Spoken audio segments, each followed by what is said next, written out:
Hello YouTube, this is Matt's Life and welcome. Today I want to get into a conversation which might hit a lot of people actually, and it's something which affects me and my family, and it's mental health, not just depression, which gets thrown around a lot nowadays. You know, someone has a bad day and they all of a sudden they suffer from depression. Another thing is anxiety. I think this is hereditary. I didn't want to say out about my family, but my mother suffers agoraphobia. She struggles to leave the house, and other family members, which I won't go into because that's their business, not mine. But it's definitely something that runs through my family. I also have friends that suffer from it. This has stopped them from going out to work.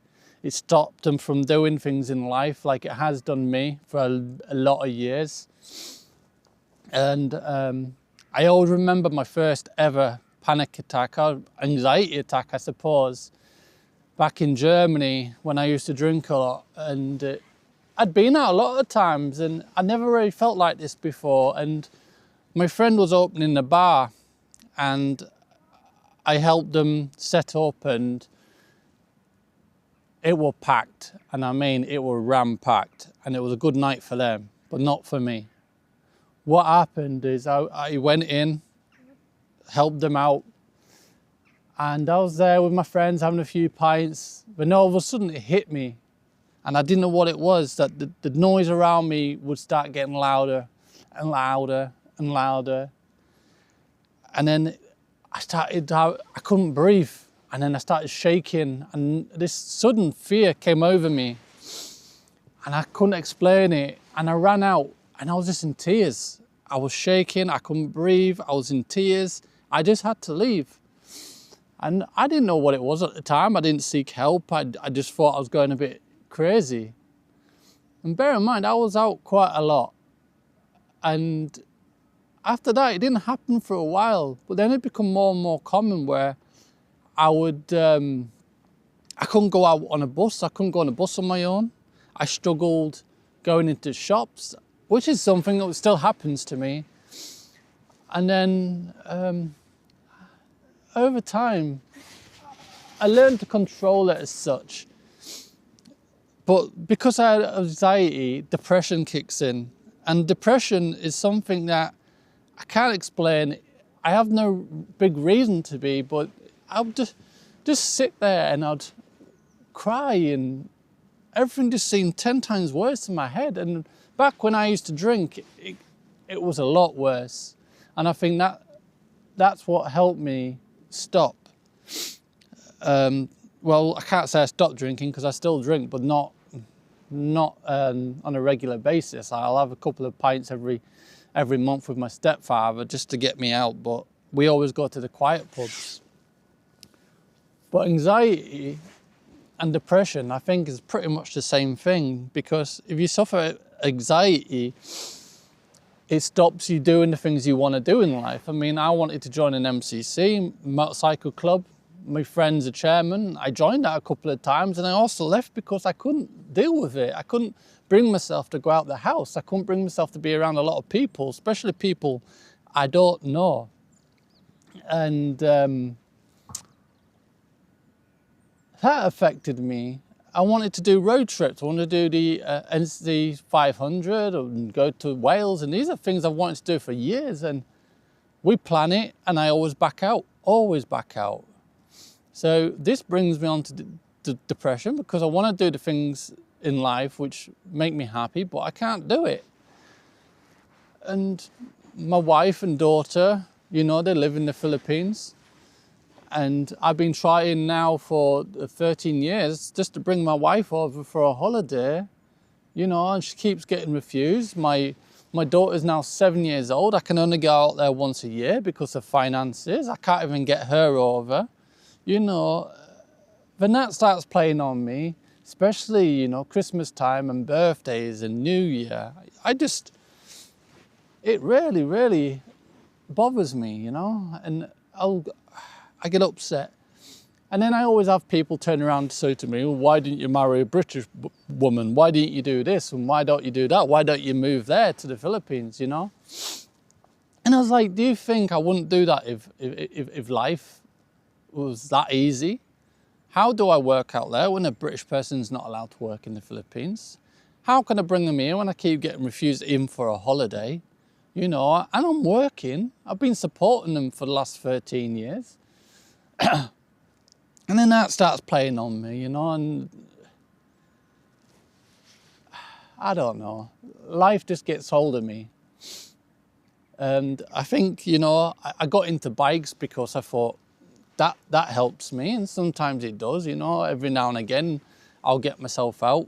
I'll get myself out with my friends and do the odd camp out. And when I'm there, I'm all right. But trying to get out to these camp outs, sometimes, you know, I'll pack the bag and then I'll back out because I just can't bring myself to do it. And then it's horrible. And I feel sorry for anybody who goes through it. I have a friend the same, you know, and we can talk about it, but I don't know. I feel sorry for anybody who does it, even at work. Even up to a few months ago, I'm in a truck, reach truck, and I'm doing all right. And the next minute, I can't breathe. I start shaking. I come out and I say to my boss, I need 5 minutes. I need 5 minutes. And I start crying and I go into the canteen and I'm pacing up and down and I close my eyes and I count down and I just keep breathing and, you know, I keep telling myself, Matt, you do this every day. It's easy for you. What's up with you? And I try and I talk myself out and I calm myself down and splash some water on my face and I get back to it. But it does seem like some days you're going crazy. And it cheeses me off when I have people coming up to me and they're saying, you know, they're depressed and that. But sometimes people just say because they're having a bad day, you know. But when you have to live with it, I don't think some people know the meaning. I see my little sisters, you know, going through the same. And one of my sisters, she always says to me, Matt, you do fantastic for what you've gone through and what you put yourself through. You do great, you know, and she keeps reminding me, you know, everything I've achieved, wanted to set out and do, I've done, but I still can't be happy about it. And I still get the anxiety. And I just want to say to people who are struggling, you know, I'm sorry.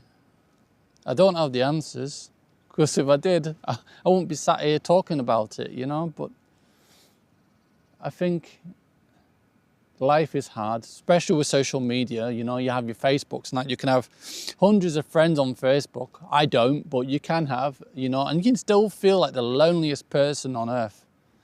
All these friends, but you don't see them. You don't go out and socialise. And I've been in pubs, you know, and they're sat there on their phone and they've got 4 friends around them and they're all on their phones and not one of them talk. And they're talking to their friends on Facebook. And it's like, you should be out enjoying the moment. If you can get out and be with your friends, enjoy the moment. Don't sit on your phone.